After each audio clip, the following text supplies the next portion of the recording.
hanggang ngayon, gulong-gulo pa rin ako sa polisiya ng ating estado tungkol sa gambling, tungkol sa pagsusugal. Lahat illegal, pero pag dumating sa Kongreso, binigyan ng imprimatur, nagiging legal. Anong klaseng polisiya talaga yon? So hanggang ngayon ho, litong ho ako doon at sana mabigyan ng linaw ano talaga yung nais nating tahakin. Mag-raise lang ba ng funds? Kung magre-raise lang tayo ng funds, edi pasukin na rin natin illegal drugs at kidnapping. Mas mabilis mag-raise ng funds kung yun ang gusto natin.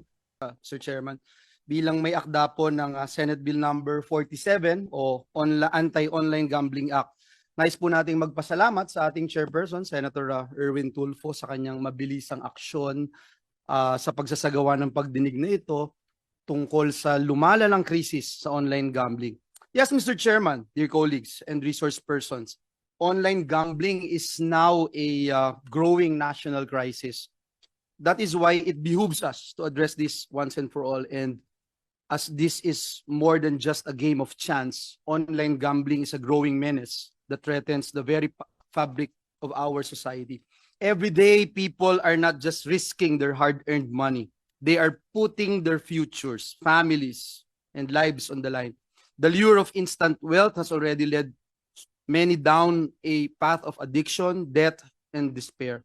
We have seen too many cases, Mr. Chairman, where gambling deaths have resulted in broken families, suicides, disappearances, and even crimes such as fraud, money laundering, human trafficking, and worse.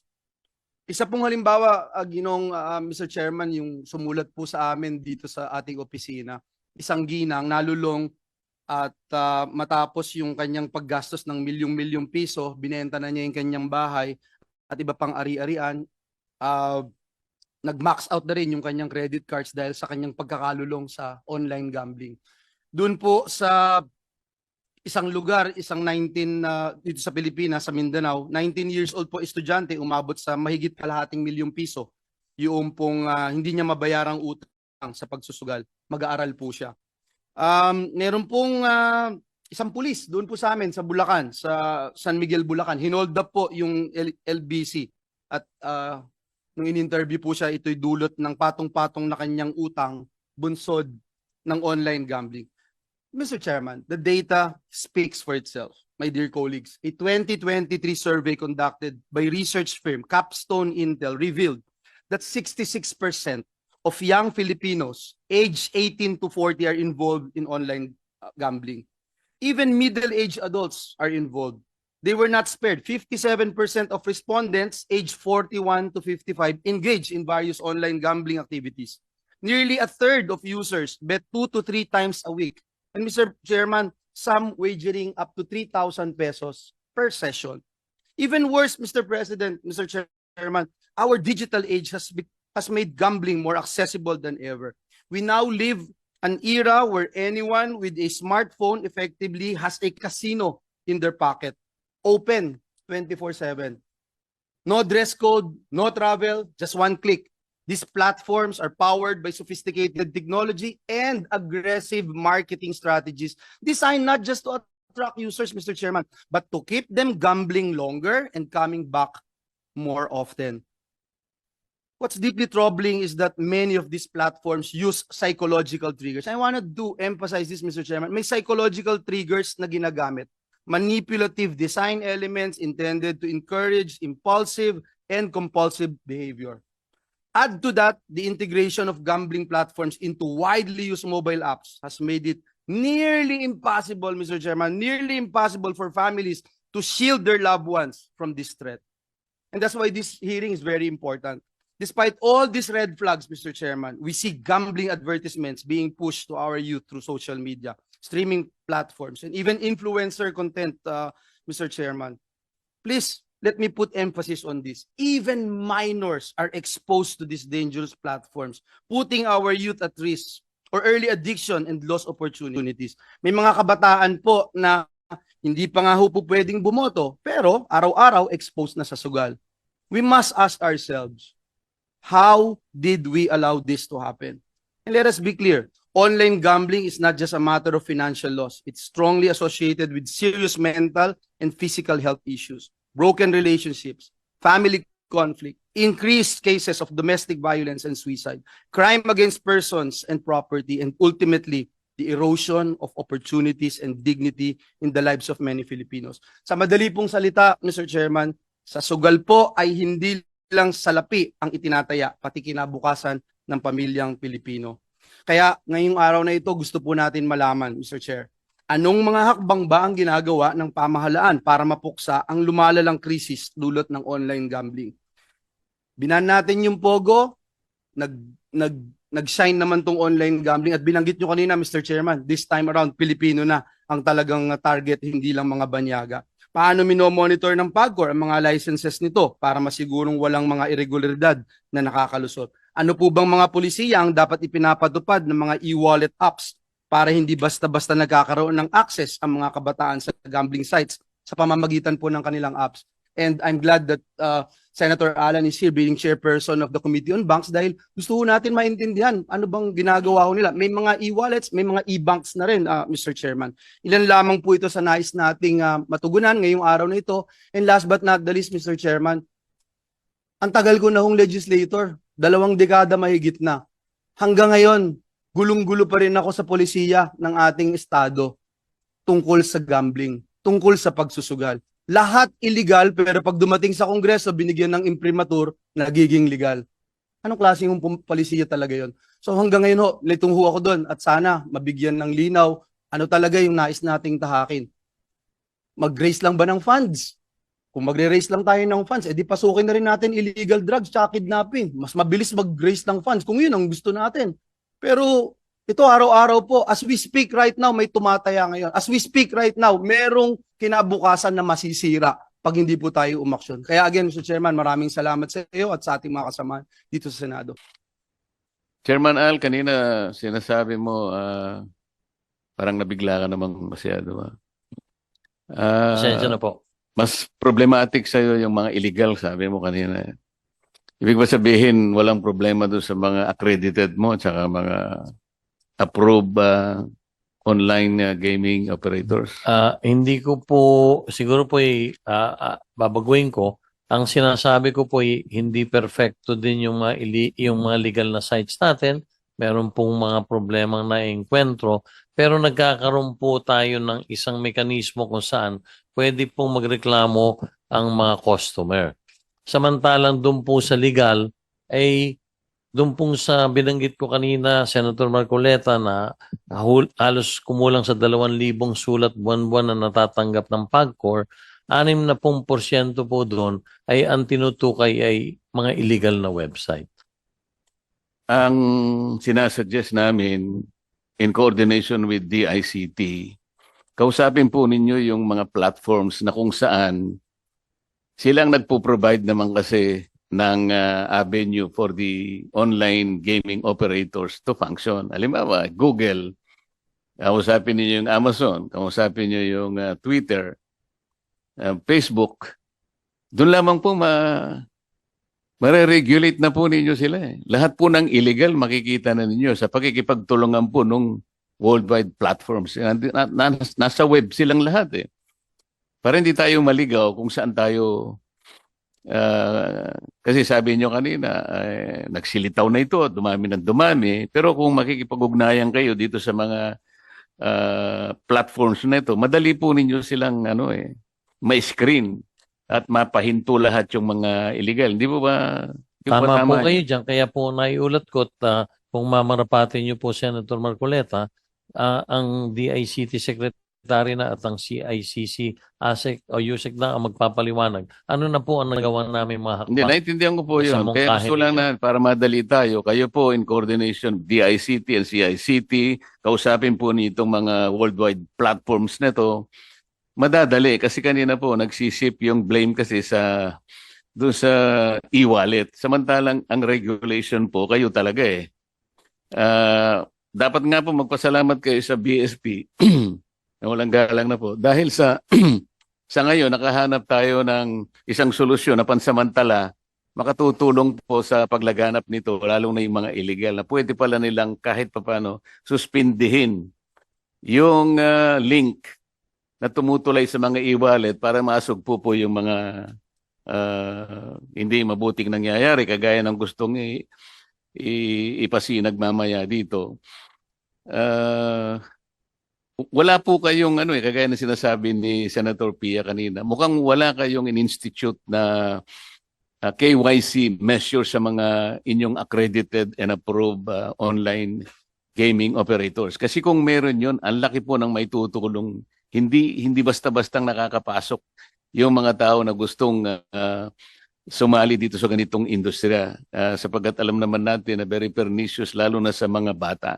Sa mga katwid, kulang na kulang po yung regulatory measures po na dapat sana'y nakatatag na dyan. Para sa ganun, ang pag-uusap siguro natin, konti na lang. So, ngayon po parang nakikita namin, there is a complete breakdown of regulatory mechanism. Kaya po tayo nag-ship sa e-wallet sapagkat yung BSP, mukhang meron silang karaka-raka na measure na pwedeng ilatag, gagaya ng nangyari kanina.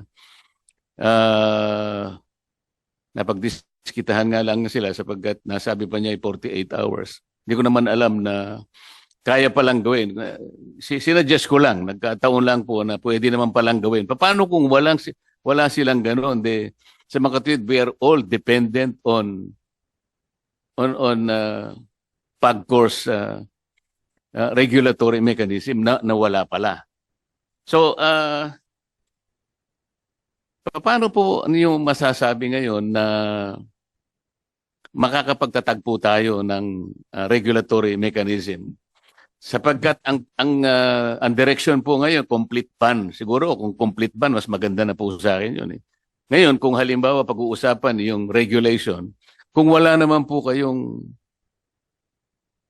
masasabi na mekanismo para i-regulate po natin sapagkat ang nakikita namin, dumadami ang problema, yung technology mas mabilis pa sa regulation, paano namin tatanggapin yung commitment ninyo na meron kayong kakayahan? Kasi kayo po yung regulator, yung charter nandito po eh. Kayo ang regulator, wala nang iba. Patutulong lang kayo sa iba kung kaya kayong tulungan. So how can we make sure na kaya po ng PAGCOR ang pagre-regulate? Salamat po sa katanungan niyo, Senator Marcoleta. Kung mamarapatin niyo po, hindi naman po sa wala kaming regulasyon. Meron po talaga kaming yung KYC binabanggit ninyo, yan po ay pinatutupad sa pangkasalukuyan. Kaya lang, tulad po ng sinasabi ko, ay hindi naman perfecto yung KYC proseso. Kung minsan po nagagamitan tayo ng mga fake na ID na kung saan nakapaglalaro yung hindi dapat makapaglaro. Pero gusto ko pong ipaalam sa inyo at maaaring i-furnish ko din po ng kopya ang committee. Meron pong rules and regulations tayo sa lahat po ng ating mga license operators. Baka ang sinasabi mo, Chairman Al, yung regulatory framework for the issuance of gaming licenses for the establishment of gaming venue. Ito po ay November 22, 2023. Meron ka ring revised regulatory framework for the remote gaming platform November 15, 2023. Meron ding Memorandum Circular number 6, September 20, 2016, galing sa Office of the President. Okay. Meron DILG Memorandum Circular 2018-25, February 28, 2018. Meron ka ring Circular Letter number CL 2021-012, February 6, 2021. Meron kang BSP Memorandum number M 2018-002, 17 January 2018. Meron kang Republic Act 9487, ito yung PAGCOR Charter. Ito ba ang sinasabi mo na regulatory environment na po pwede mong ilaban dito sa lumalaganap na o papalaki ng salot na sinasabi ng chairman kanina? Opo, yun po, kaya kung mapapansin nyo, halos tuwing every quarter, nire-revisa po namin yan para po magkaroon nga ng mga adjustments. Pero parang hindi ganun po yung nangyayari. Kaya nga lumitaw ngayon. Ang tendency na nga yung direction is total ban to online games. Kasi nga mukhang hindi nga nakikita na meron kayong kapasidad na magpatupad ng regulation. Ako personal, Chairman Al, gusto kong maniwala sana sa'yo. Pero kung naaalala mo, meron tayong naging pag-uusap tungkol sa ating constituents. Siguro 3 taon na nakararaan. Nandun pa ako sa kabilang house. Kung natatandaan mo pa, Opo. Yung dalawa pong, walang nangyari, hindi ba? hindi po, kami po yung nakikipag-ugnayan sa inyong tanggapan. Meron na pong dalawang Alam mo, nakasign sa inyo. Chairman Al, Opo. nandun po ako sa Congress, hindi po Opo. ako maalis doon. Hanggang sa ako'y maging senador. Kinalimutan ko na yung usapan natin. Ah, Kaya ako gusto kong, talagang by nature, gusto kong maniwala sa tao. Talagang dapat ganun, magtiwala tayo sa isa't isa. Pero pagka yung usapan, pinag-usapan, pagkatapos walang mangyayari, kaya parang nagdududa ako na sa bawat sagot mo, totoo kaya ito? Pwede kayang maniwala ako o hindi? Kasi meron akong karanasan sa iyo eh. Senator, Kasi ka na kung kailangan Opo, ko sabihin ito sapagkat ito importante, lalo na itong tinatalakay natin ngayon. na naintindihan ko po kayo. Ang totoo po yung ating pinag-usapan ay ipinatutupad pa lang ngayong taong ito. Nagkaroon po ng mga delay sa pagbibili, sa procurement. Pero ang maliwanag po, Senator, Hindi ganun ang sinabi mo sa akin eh. Meron ka sinabing within the next 2 weeks. That was 3 years ago. actually, not really. Malinaw ang aking memory, Opo, Chairman pareho po Alan. tayo. Birthday po yun ng isang kakilala natin nung nagkita tayo. Kaya nga, so meron timeline yun eh, may time Opo. frame yun eh. Hindi yung sasabihin Nagkaroon natin. po kasi ng problema sa procurement. Ako po hihingi ng paumanhin sa inyo sa kadahilan ng kailangan po palang humingi pa ng clearance sa isang ahensya ng gobyerno. So, na-delay po yon. Naalala ko po nagkaroon din tayo ng Hindi follow-up. tayo kasi pwedeng magtiwala na kapag sinabi natin ngayon, hindi pala natin alam na meron palang iba't iba pang mga factors na i-consider. Kagaya ngayon, nag-uusap-usap tayo. Sasabihin mo sa amin na meron tayong framework, meron tayong regulation. Paano, on my own personal basis, paano ako maniniwala na kaya mong ipundar lahat ito? Bakit hindi ako maniniwala na pwede, total ban na lang kasi talagang hindi naman po pwede yung regulation kasi nandiyan pa si Chairman Al eh. Kung pwedeng palitan natin si Chairman Al, baka sakaling maniwala ako, magre-regulate muna tayo. Yun po yung usapin dito eh. Opo. Kung ako naman po ginagalang ko yung inyong paniniwala, pero gusto ko pong ipaabot sa Hindi inyo. paniniwala yung commitment nating dalawa eh. Kasi yung- ako, nung sinabi mo yon, sinabi ko na rin doon sa constituents. Mhm. So ako ngayon ang napahiya. Di bali na yon. Hindi ko naman pwedeng kasi sinabi sa akin ng chairman. Hindi, ako na pong gumawa ng paraan. Hindi lang po ako masisi ng mga tao. Opo. Ako po sa harap ng lahat ay humihingi ng paumanhin. Pero gusto ko lang pong ipaabot sa inyo na hindi ko po personal na kasalanan. Nagkaroon po ng mga intervening events. Na-delay po talaga at alam naman po ng lahat Chairman, na karirinig ko lang ngayon eh. Halos 200 milyon ang naibibigay mo sa ahensya ng ating pamal. Marami to, binasa ko sa iyo kanina. opo. Iba't ibang ahensya. Yung pinag-usapan natin. Alam mo ba kung gaano ang halaga lang, no? Nagkakahalaga po ng 4 na milyong piso. Masisira ba ang salita natin ng dahil doon lang? Ako po tulad na sinabi ko, humihingi po ng Hindi, gusto ko kasi, Chairman Al, yung pagtitiwala sa isa't isa. Meron kang posisyon na kinakailangan ay pagtiwalaan ng ating mamamayan. Bawat sasabihin mo, maniwala ang taong bayan. Doon lang magmumula ang pagtitiwala ng mamamayan sa mga may posisyon na kagaya mo. Ngayon, pinag-uusapan natin isang social issue. Hindi natin alam kung yung regulation is the better option o total ban. Hindi natin alam yung social cost will be outweighed by the benefits that your organization or yung iyong sektor na kinakatawan ay makatutulong talaga rito. Ngayon, ang pinag-uusapan natin, ang kapasidad mo.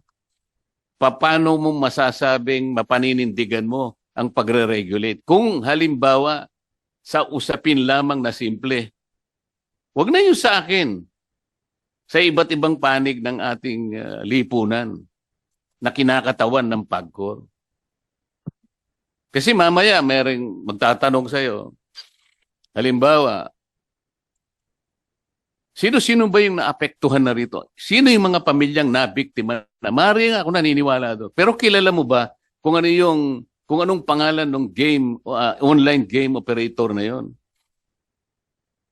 na ginamit kung sino sa atin ang nabiktima na maaaring ikinalungkot ng pamilya, pinagsisihan ang nangyari. Alam niyo ba kung sino-sino yung mga tao na may-ari ng game, online gaming operator? Alam niyo po ba? Meron ba kayong listahan? Meron pong listahan. Senator. So, nasa legal po siya o Nasa legal po. O, yan Hindi ko po po kasi alam yung sino po yung iprepresentang with. Hindi ko po kasi kilala po. pero yung kinasangkutan at ano yung ginamit na platform, alam niyo kung sino-sinong may-ari ng online gaming, di ba? Alam niyo lahat. Opo.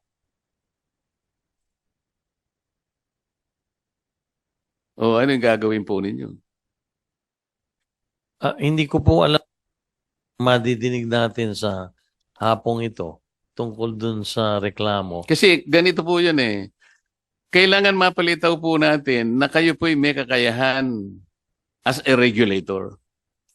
Siguro, wag na yung operator, as a regulator. Dito po nakasalalay kasi ang kapalaran ng napakaraming ahensya.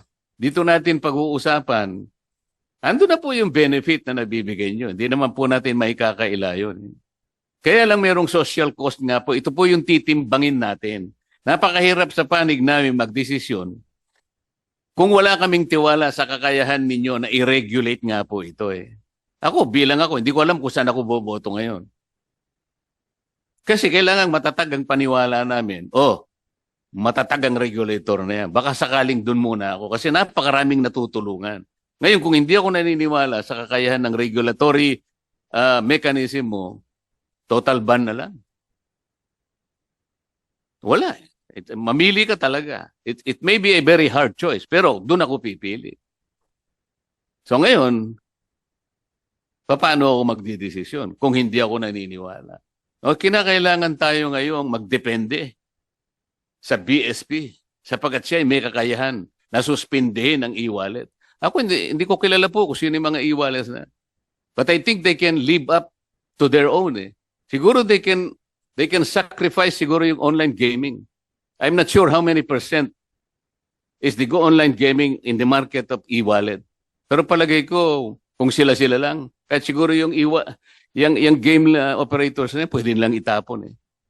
Para sa akin. So, napipilitan tayo ngayon na pumunta sa ibang aspeto sapagkat nagkulang kayo sa regulation.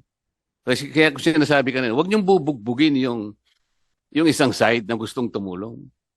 So sometimes you are barking on the wrong tree, pero kayo pala yung dapat na magpundar ng regulation. Yun lang po ang gusto ko, Mr. Chairman. Salamat po. Thank you very much, Senator Marcoleta.